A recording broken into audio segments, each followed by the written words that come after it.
오늘 복된 주일 우리에게 주신 하나님 말씀을 받겠습니다. 오늘 말씀은 마태복음 25장 1절에서 13절까지 말씀입니다. 신약성경 42면에 있습니다. 마태복음 25장 1절에서 13절까지 말씀을 받겠습니다. 슬기로운 신앙생활이라는 제목으로 말씀을 받겠습니다. 그때 천국은 마치 등을 들고 신랑을 맞으러 나간 10처녀와 같다 하리니 그 중에 5은 미련하고 5은 슬기 있는 자다. 미련한 자들은 등을 가지되 기름을 가지지 아니하고 슬기 있는 자들은 그릇을 기름이 남아 등과 함께 가져갔더니 신랑이 더디옴으로 다 졸며 잘새 밤중에 소리가 나되 보라 신랑이로다 맞으러 나오라 하매 이에 그 처녀들이 다 일어나 등을 준비할세 미련한 자들이 슬기 있는 자들에게 이르되 우리 등불이 꺼져가니 너희 기름을 좀 나누어 달라 하거늘 슬기 있는 자들이 대답하여 이르되 우리와 너희가 쓰기에 다 부족할까 하노니 차라리 파는 자들에게 가서 너희 쓸 것을 사라 하니 그들이 사러 간 사이에 신랑이 오므로 준비하였던 자들은 함께 혼인잔치에 들어가고 문은 닫힌지라. 그 후에 남은 처녀들이 와서 이르되 주여 주여 우리에게 열어주소서. 대답하여 이르되 진실로 너희에게 이르노니 내가 너희를 알지 못하노라 하였노라. 함께 읽습니다. 그런즉 깨어 있으라 너희는 그 날과 그 때를 알지 못하느니라. 아멘. 할렐루야. 요즘 여러분 활력이 넘치지 않습니까? 저는 이 주일만을 또 기다리게 되고 또 여러분들이 막 활력이 넘치는 게 너무 좋은 것 같아요. 오늘 좀 전에 우리 목사님 1부 때도 실수하셨는데 2부 때도 똑같이 실수하셨는데 오늘 제목이요. 슬기로운 생활신앙입니다. 슬기로운 신앙생활이 아니고 두 분이 커플로 오늘 우리 한수영 목사님과 두 분이 틀렸었지만 두 분은 사랑합니다. 우리 옆에 분들에게 이렇게 인사하겠습니다. 우리 한 4주 지났기 때문에 하나를 더 추가했는데 하나님이 기뻐하시는 을 집어넣겠습니다. 뭐라고 인사하냐면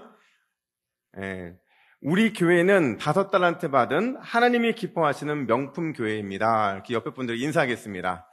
우리 교회는 5달란트 받은 하나님이 기뻐하시는 명품 교회입니다. 할렐루야.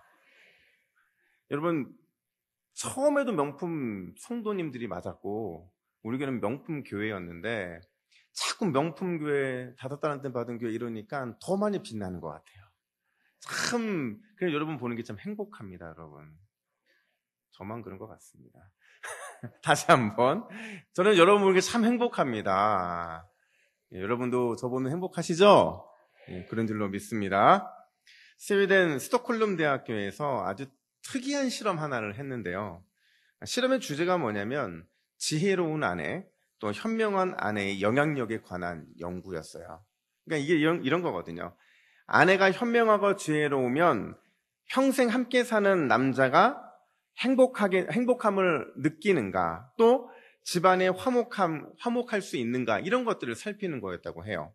그러니까 1990년대 당시 30세에서 59세의 이 직장인 150만 명, 죄송합니다. 150만 명이니까 이거 모범이 엄청 많은 겁니다. 이 샘플 가지고 실험을 했는데 뭘 전제로 했냐면 남자의 교육 수준, 남자가 돈을 얼마큼 벌어오는지에 대한 수입, 그리고 또 한편으로는 아내의 교육 수준, 그리고 이 아내에 대해서 주변이 뭐라고 평판을 갖게 되는지에 대해서 그 전제 조건으로 조사를 한 거예요.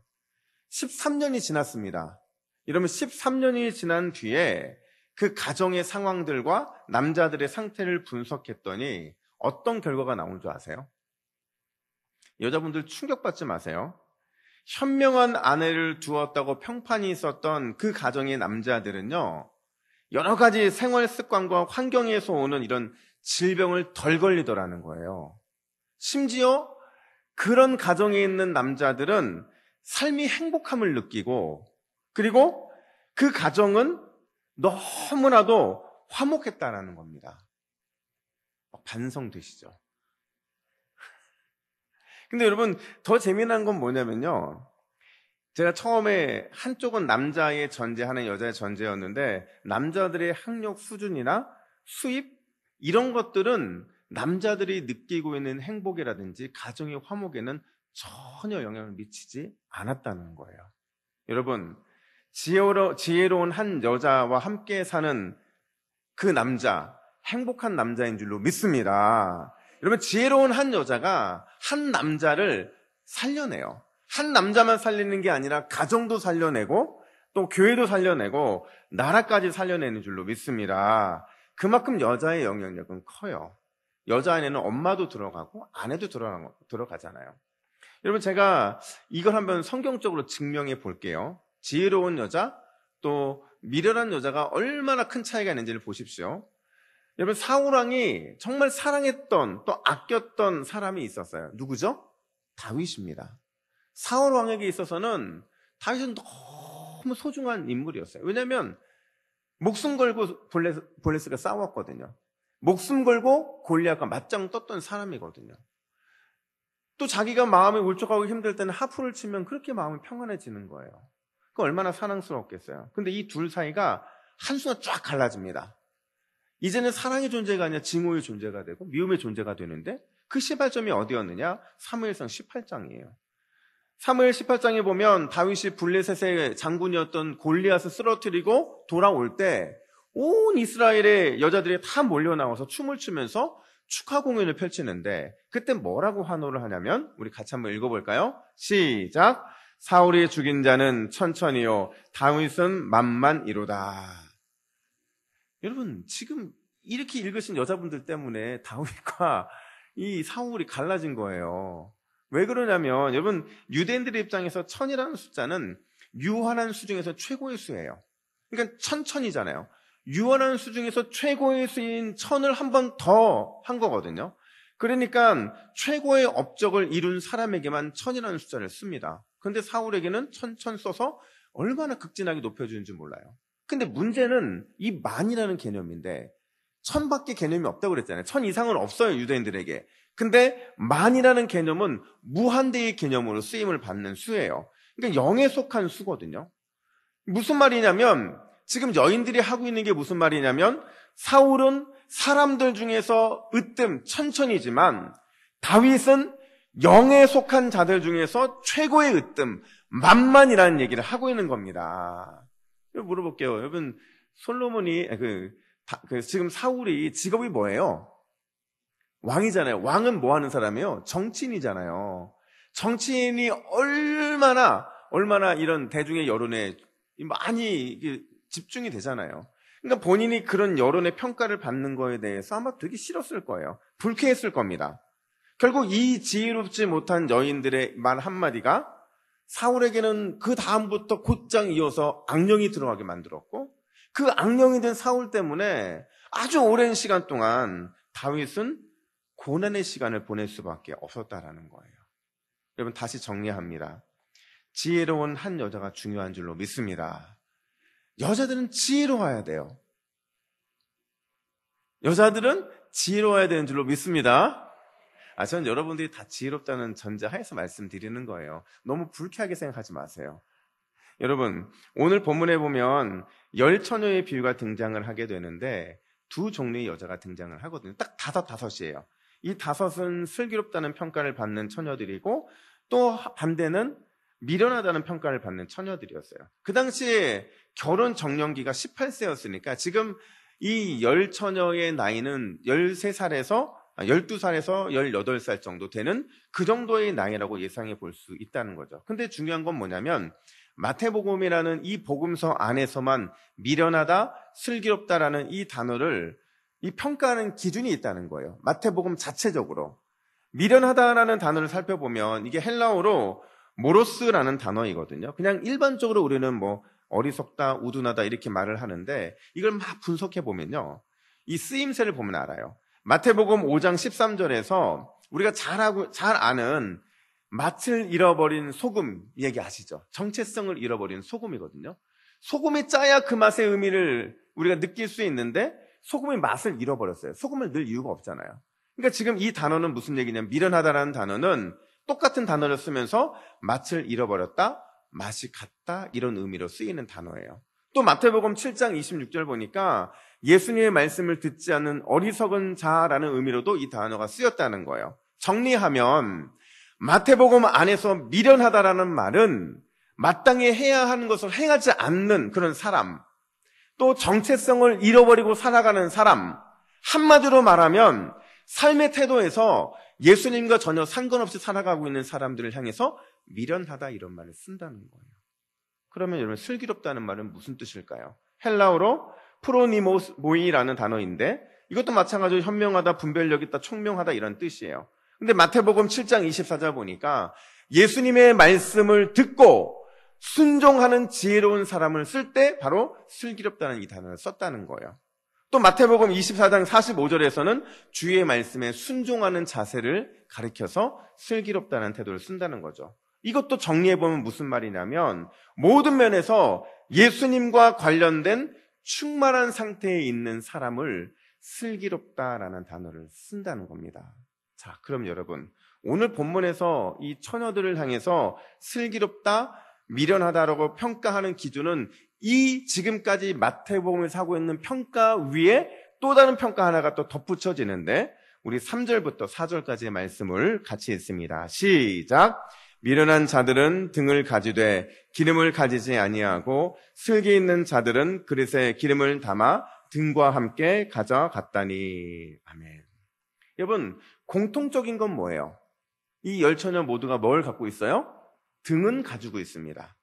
근데 한쪽은 미련하고 한쪽은 슬기롭다고 평가할 수 있는 차이는 뭐냐면 기름을 준비하고 있느냐의 여부예요. 즉 준비성의 유무가 이런 대조를 만들었다는 겁니다. 근데 제가 한 가지 사진을 보여드릴 텐데 보세요. 이게 그 당시에 있는 이 등이에요. 우리가 생각하는 것처럼 뭐 큰 등이 아니고요. 손에 이렇게 올려놓을 만한 등인데 이 등에다가 기름을 붓는 겁니다. 이 기름을 한 번 타는데 보통 6시간, 7시간 정도 듭니다고 해요. 그리고 기름이 떨어지게 되면 이 심지가 타는 데는 10분이면 심지가 다 꺼져버린다고 하더라고요. 그냥 끊임없이 기름을 붓는 것. 지금 이 여인들이 하고 있는 게 5 처녀들은 기름을 붓고 있고 5 처녀들은 기름을 붓지 않고 저기 당황하고 있는 모습들을 보여주고 있는 거예요. 제가 여러분들은 이 본문을 보면서 어떤 생각을 하셨는지 모르겠지만 저는 이 본문을 볼 때마다 마음이 막 찝찝한 게 있었어요. 2가지 이유 때문에 그런데 하나는 이 기름이 뭐냐 하는 것 때문에 그랬어요.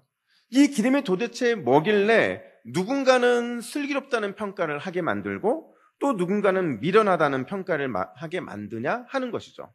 심지어 여러분 이 기름의 유무 때문에 어떤 사건이 발생하냐면 본문의 마지막에 가면 신랑이 와서 이 기름을 준비하지 못한 5 처녀는 그동안 그렇게 기다려왔던 잔치에 참여하지 못하게 만드는 그런 결과가 나오게 되는 거거든요. 여러분 10절 말씀 보세요. 10절 같이 읽습니다. 시작! 그들이 사러 간 사이에 신랑이 오므로 준비하였던 자들은 함께 혼인잔치에 들어가고 문은 닫힌지라. 아멘.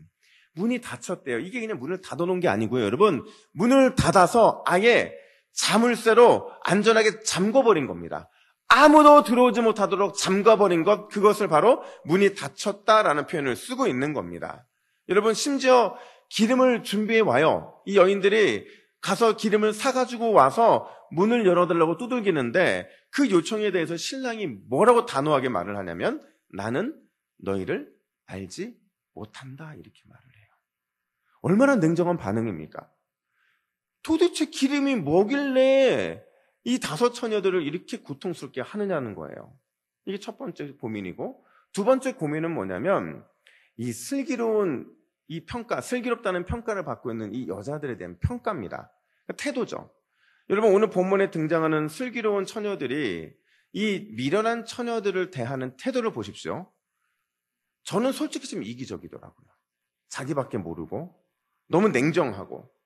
여러분 동업자 정신이라는 게 뭐예요? 힘들고 어려울 때 도와주고 서로 끌어주고 밀어주고 이래야 되는데 너무 야박한 거예요.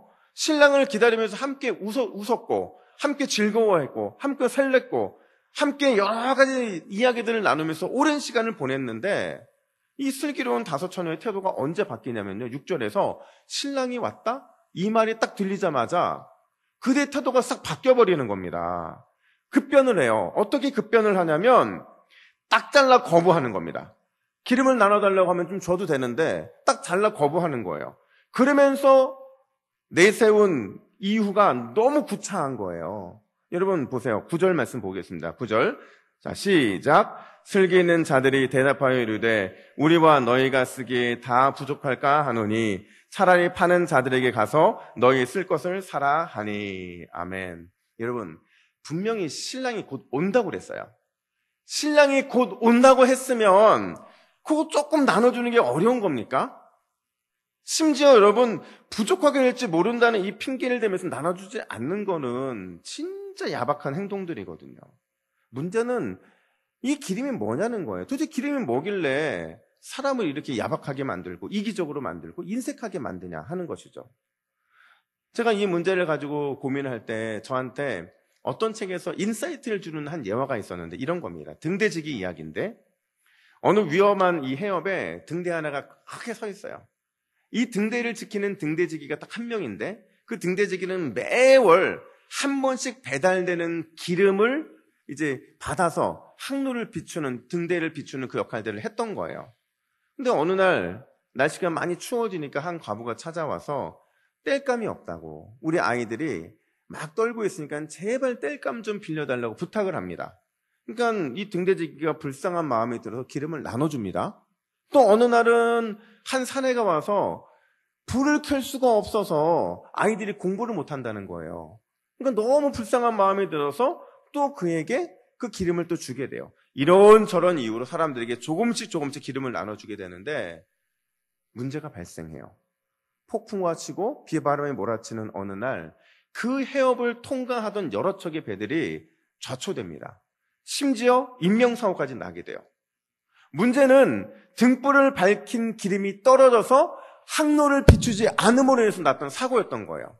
그러니까 이 사람이 법정에 끌려가게 됩니다. 그리고 마지막으로 법정에서 판사가 할 말 있으면 해보라고 이렇게 얘기를 해요.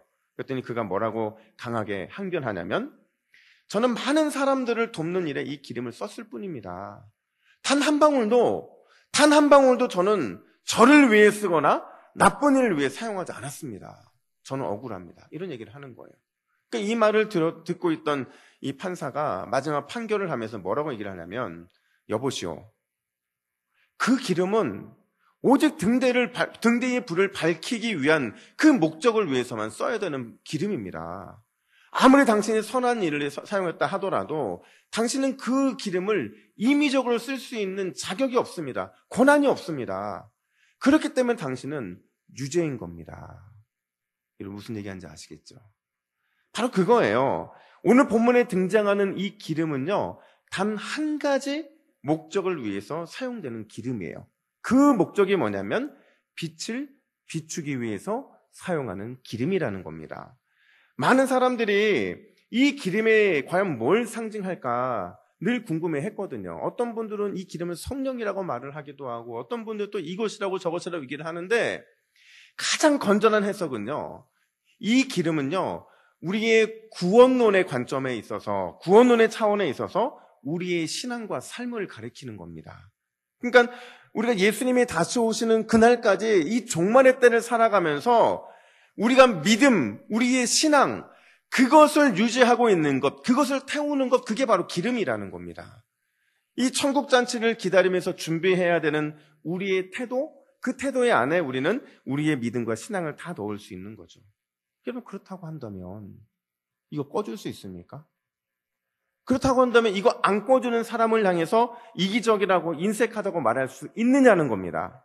여러분, 주님의 재림을 기다리는 우리의 신앙, 주님의 재림을 준비하는 우리의 삶의 자세는 내가 스스로 준비하는 것이지 결국 다른 사람이 해줄 수 있는 게 아니라는 겁니다. 제가 오늘 본문을 다시 한번 봤어요. 원문을 보면서 단어 하나의 뜻을 쫙 보다가 제가 깜짝 놀란 두 가지가 있는데 그 첫 번째가 뭐냐면 지금 이 미련한 다섯 처녀가 슬기로운 다섯 처녀한테 기름을 꺼달라고 하잖아요. 근데 우리는 오늘 이 성경을 자세히 보면 막 부탁하거나 권유하는 듯한 뉘앙스가 느껴져요. 자, 보세요. 8절 보세요. 8절 말씀 같이 있습니다. 시작. 미련한 자들이 슬기는 자들에게 이르되 우리 등불이 꺼져가니 너희 기름을 좀 나눠달라 하거늘. 아멘. 이게 저는 이 표현은 너무 해석을 잘못해놨어요. 왜냐하면 너희 기름을 좀 나눠달라 하거늘, 이건 청유고 권유고 간곡한 부탁이거든요. 근데 제가 원문을 보니까 그런 의미가 아니에요. 이 원어를 그대로 직역하면 이런 겁니다. 미련한 처녀들이 슬기로운 처녀들에게 말하기를 너희 기름을 우리에게 내놓아라 하였다. 너희 기름을 우리에게 내놓으라는 겁니다. 너무 뻔뻔하죠. 너무 폭력적이고 협박적이거든요. 근데 그럴 수밖에 없는 게요, 이 5 처녀들은 지금 신랑이 왔다는 소식에 그게 이제 임박해 오니까 다급함을 느낀 거예요. 어떻게든 이제 신랑과 함께 그 시간을 보내야 되는데 그 기회가 막힐 것 같아서 준비를 하지 않았죠. 또 신랑은 왔죠. 그러니까 자기가 선택할 수 있는 게 협박밖에 없었던 거예요. 강하게 협박을 하죠. 근데 더 놀라운 게 있는데, 제가 더 놀랍게 깨달은 또 한 가지가 있는데, 그게 뭐냐면 문이 닫혔어요. 이제는 아무도 들어갈 수 없어요. 자물쇠로 잠궜으니까. 근데 11절에 보니까 닫힌 이후에 5 미련한 처녀들이 와서 뭐라고 요청하냐면 같이 읽습니다. 11절입니다. 시작. 그 후에 남은 처녀들이 와서 이르되 주여 주여 우리에게 열어 주소서. 여러분, 제가 이 주여 주여라는 단어를 딱 보는 순간 갑자기 앞에 장으로 막 넘겼어요. 그래서 본 거예요. 이게 찾다 보니까 마태복음 7장 22절에서 예수님께서 거짓으로 신앙생활을 하고 있는 수많은 사람들이 나중에 어떻게 항변할지를 설명하면서 이렇게 말씀하십니다. 그날에 많은 사람이 나더러 이르되 주여 주여 우리가 주의 이름으로 선지자 노릇하며 주의 이름으로 귀신을 쫓아내며 주의 이름으로 많은 권능을 행하지 아니하였나이까 하리니. 여러분, 느낌이 오세요? 이 미련한 5 처녀가 지금 누구랑 똑같은 말을 하고 있냐면 거짓 신앙생활 하다가 쫓김을 당하게 되고 버림을 당하게 되는 이 거짓 신앙생활 하는 사람들과 똑같이 주님을 주여 주여라고 부르고 있다는 겁니다. 더 놀라운 거는요, 주여 주여라고 부르고 짓고 있는 거짓 신앙인들의 간구, 또 거짓 신앙인들과 같은 모습을 보이게 하는 미련한 5 처녀들을 향해서 주님이 똑같은 말씀을 하시는데 12절 중반절 보니까 내가 너희를 알지 못한다 이렇게 말하잖아요. 근데 마태복음 7장 23절에서도 똑같이 이렇게 말씀하시는데 그때에 내가 그들에게 밝히 말하되 내가 너희를 도무지 알지 못하니. 여러분, 이제 이 미련한 5 처녀의 정체가 드러났습니다. 그렇죠. 이 미련한 5 처녀는 이 종말의 때를 준비하는 믿음의 사람이 아니었던 거예요. 참 신앙인이 아니었던 거죠. 미련하다는 표현이 아까 제가 마태복음에서 어떤 의미로 쓰인다고 그랬습니까? 맛이 같다는 거잖아요. 신앙인의 맛을 잃어버렸고 정체성을 잃어버렸고 신앙인처럼 보이지만 전혀 예수님과 관련되어 있는 삶들을 살아가지 않고 있는 그런 태도를 사는 그 사람들을 지금 예수님께서 미련한 5 처녀에 비유하고 있다라는 겁니다. 제가 이 본문을 딱 보는 순간 저에게 먼저 질문이 되는 거예요. 나는 기름을 잘 준비하고 있는가? 언제 주님이 오시든지 상관없이 내 신앙은 주님이 오실 때가 기쁨이고 주님이 오실 때가 내가 가장 그리워하던 그날일까라는 질문을 던져보게 된 거예요. 동일한 질문 여러분께 던져봅니다. 여러분, 기름 잘 준비하고 있습니까? 주님이 언제 오시는 상관없이 여러분의 신앙은 안녕하냐는 겁니다. 제대로 신앙생활을 하고 있느냐 하는 겁니다. 여러분, 그런 의미에서 오늘 본문 이 10 처녀가 우리에게 던져주고 있는 것은 바로 우리 인생의 숙제예요. 오늘 내일을 풀어야 되는 숙제일 뿐만 아니라 주님 오시는 그날까지 풀어야 될 숙제라는 겁니다. 과연 그 숙제가 무엇이냐? 첫 번째로 나의 기름의 상태를 확인해야 된다는 거예요. 날마다 내가 내 안에 기름이 잘 준비되어 있는지, 그 양은 충분한지 그거를 늘 숙제처럼 풀어가야 된다는 거예요.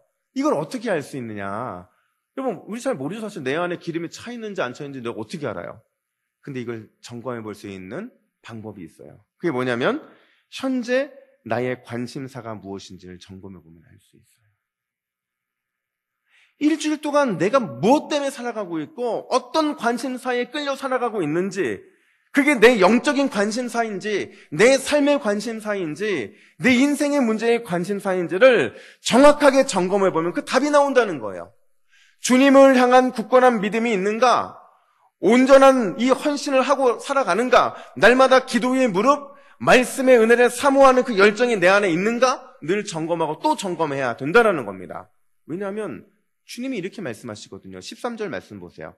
13절 같이 있습니다. 시작. 그런즉 깨어있으라. 너희는 그날과 그때를 알지 못하니라. 아멘. 원문에는 깨어있으라는 단어가 뭐라고 써있냐면 준비하고 있으라는 겁니다. 기름을 준비하고 있으라. 항상 우리의 삶의 그 주파수가 영적인 일에 맞춰져야 돼요, 여러분. 매일매일 그분이 원하는 삶의 방향을 내가 선택하고 있는 게 느껴져야 된다고요. 이렇게 살아왔으니까 이렇게 살아가고 있고, 이렇게 살아왔으니까 이렇게 끌려가고 있는 사람들은 내가 기름을 제대로 준비하고 있는 삶이 아닙니다. 우리의 기름의 상태를 확인하는 것, 그것이 우리에게는 숙제일진데 과연 우리는 그 숙제를 제대로 하고 있느냐라는 거예요. 제가 군대에 있을 동안에 전 행정병이었거든요. 제가 보직을 얘기하면 사람들이 군생활 너무 편하게 했다고 막 이럴까봐 제가 말은 못하겠지만 나름대로 고생 되게 많이 했습니다. 그래서 제가 행정병이다 보니까 실제 투입되는 이 전투변력을 빼고 나서 이제 5분 대기조라는 걸 이제 하게 되는데, 제가 5분 대기조에 너무 자주 꼽히는 거예요. 억울하죠. 5분 대기조가 왜 5분 대기조냐면 5분 동안 적이 침투해서 5분 이내에 모든 전투 준비를 해서 목적지를 출발하는 거예요. 근데 이게 5분 안에 여러분 모든 게 되려면요, 군복 입고 자야 됩니다. 그리고 심지어 전투화도 잘 못 벗어요. 전투화가 여러분 끈이잖아요. 자크면 상관이 없는데 끈을 다 매야 되니까 전투화도 신고 자야 돼요. 그리고 뭐 군장이며 모든 거 다 준비해야 되고, 방독면, 심지어 총은 원래 다 넣어놓거든요. 잊어버리지 않으려고. 근데 그걸 끌안고 자야 돼요. 5분 대기조니까. 제가 상병 마르봉 때 마지막 5분 대기조 끝나고 제가 군종으로 착출돼서 가게 되는데, 이 마지막에 사고 치지 말할지 생각에 긴장 바짝 하고 6일을 보냈거든요.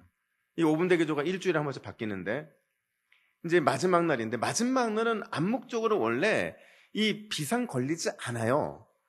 그러니까 저도 군생활 오래 했잖아요. 상병 마라봉이니까 알아요. 그래서 이제 편하게 옷도 좀 벗고, 뭐 끝났으니까 너무 편하게 옷도 벗고 신발도 벗고 아주 편하게 다른 5분 대기조들과 함께 다 잠을 자고 있는데, 5분 대기조 마지막 4시간 전에 비상이 걸린 거예요.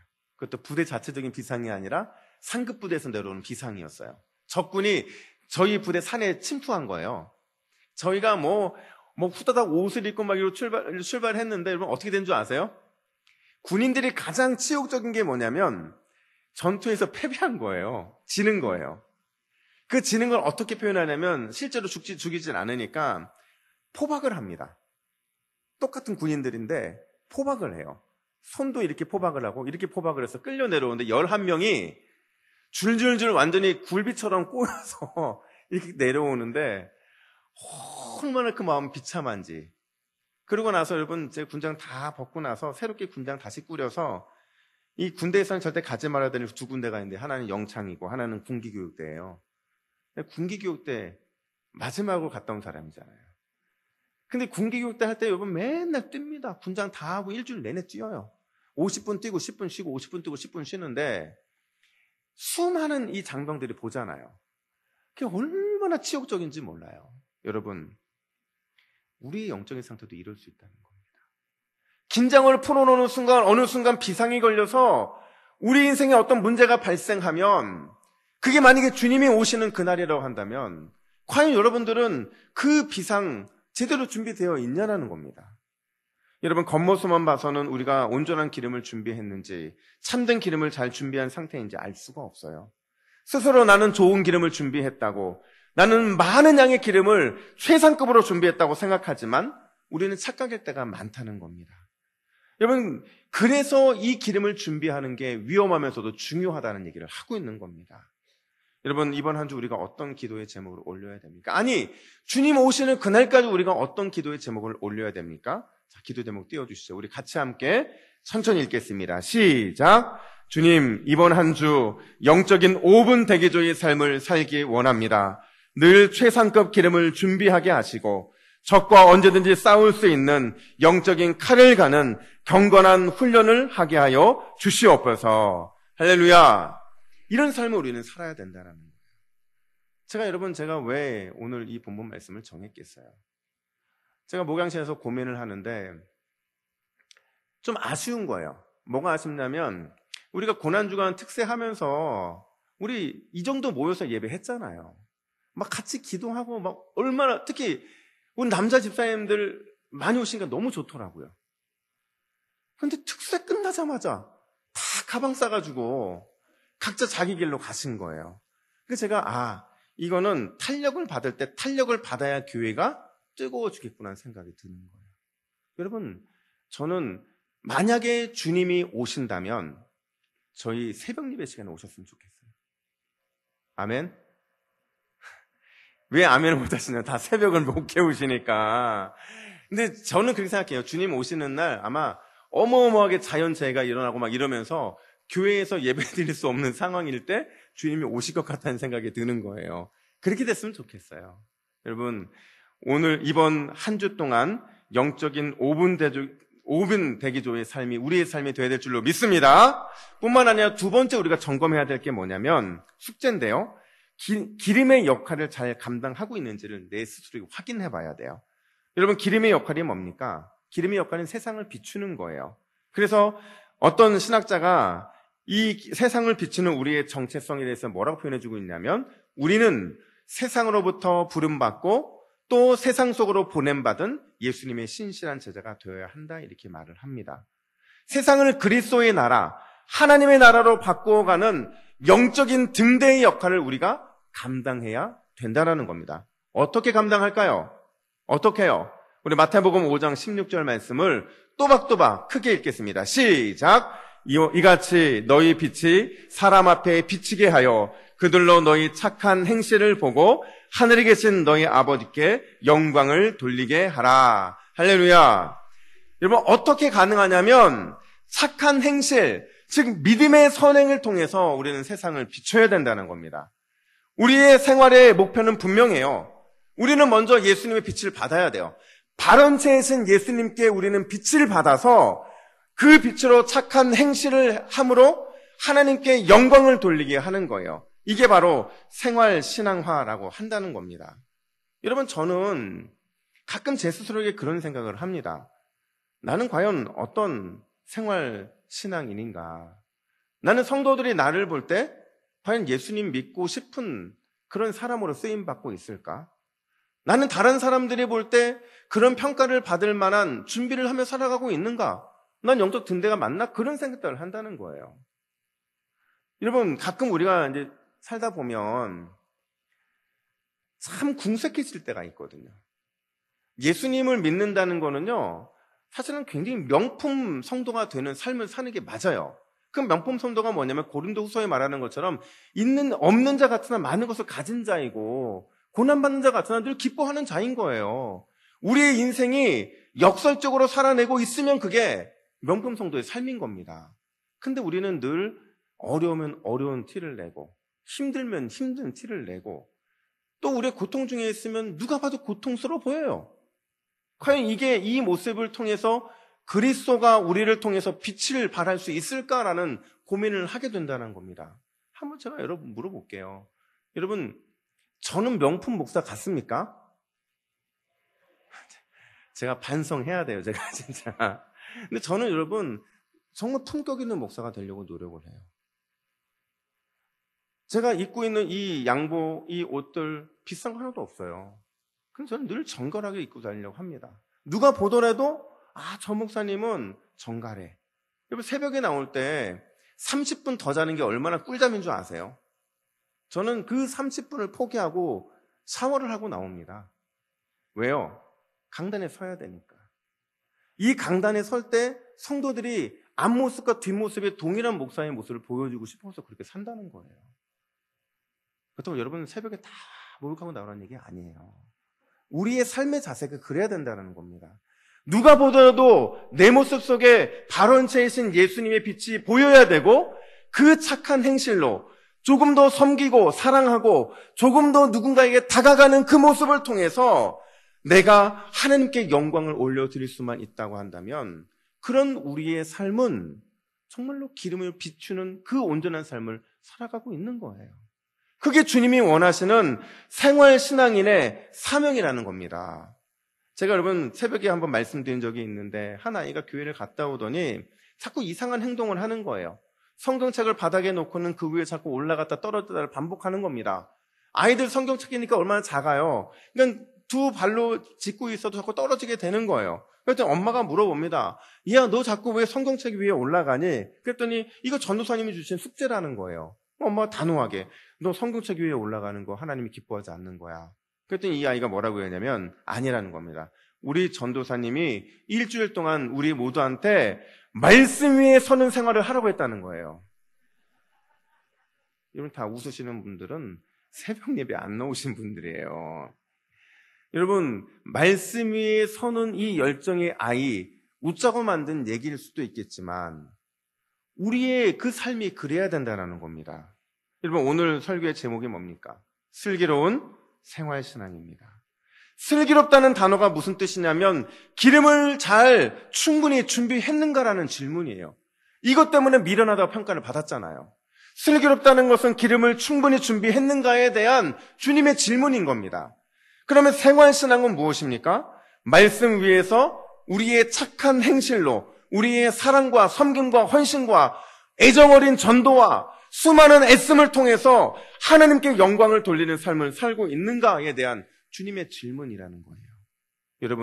여러분들은 슬기로운 생활 신앙인이십니까? 반드시 슬기로운 생활인이 되어야 될 줄로 믿습니다. 만약 여러분들이 영적으로 너무 느슨해져 있다고 한다면 다시 새벽을 깨우는 슬기로운 신앙생활인 되기를 간절히 축복합니다. 열심히 말씀 앞에 서는 슬기로운 생활 신앙인이 되기를 축복합니다.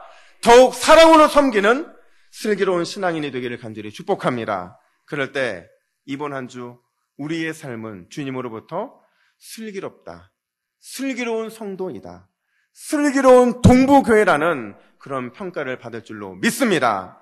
슬기로운 생활신앙을 통해서 주 앞에 온전한 영광을 올려드리는 저와 여러분의 삶이 되기를 예수님의 이름으로 축복합니다. 아멘. 함께 기도하겠습니다. 하나님 아버지의 은혜와 사랑을 감사합니다. 하나님, 오늘 이 말씀을 통해서 우리 스스로 미련한 다섯 처녀의 삶을 살고 있지는 않은지 점검하고 또 되돌아보게 하여 주시니 감사합니다. 우리가 하루하루의 영적인 기름을 충분히 준비하여 슬기로운 청직이라는 칭찬받는 복된 삶을 살아가게 하여 주시옵소서. 언제나 말씀 위에서 우리의 착한 행실로 많은 이웃들에게 섬김으로 하나님께 영광을 올려드리는 생활 신앙인으로 칭찬받게 하여 주시옵소서. 이 모든 말씀 우리 주 예수 그리스도의 이름으로 기도하옵나이다. 아멘.